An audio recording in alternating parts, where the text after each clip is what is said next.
We're coming on the air with breaking news. Sources tell ABC News Kimar Abrego Garcia is now en route to the U.S. from El Salvador to face criminal charges for alleged human trafficking. Abrego Garcia has been at the center of a high-profile court battle over his mistaken deportation to El Salvador. These charges are related to a 2022 traffic stop in Tennessee, where the Department of Homeland Security said Abrego Garcia was pulled over with a vehicle full of passengers who all gave his home address as their own. The Trump administration has admitted his deportation to El Salvador was what they called an administrative error, but had refused to facilitate his return despite a Supreme Court ruling. Let's get right to ABC's Catherine Falders, who has this exclusive reporting. So, Catherine, what do we know so far?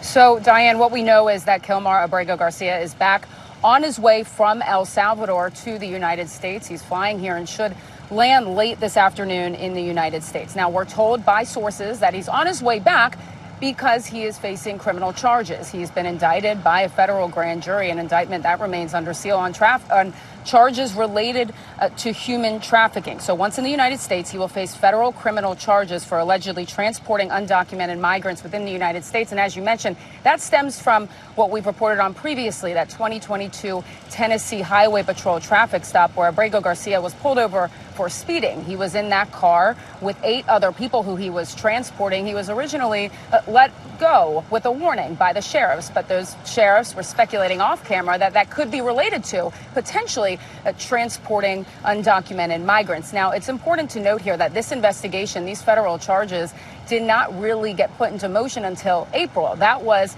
weeks after he was deported and after the government admitted that he was mistakenly deported. So this federal investigation started when he was already in El Salvador. Of course, this is a mechanism to bring him back to the United States, where he will land shortly. We are told by sources that an indictment could be unsealed as soon as today, where we will see these federal charges. But again, it's worth pointing out, too, that it's unlikely that this criminal investigation wouldn't have started if it wasn't for that judge in Maryland in that civil case saying that ordering the government to bring Kimar Abrego Garcia back to the United States. We remember that went to the Supreme Court. The Supreme Court agreed with the district judge here and said that he must come back. But again, it's important to point out this is separate litigation. That's the civil case. He is now facing criminal charges here in the United States.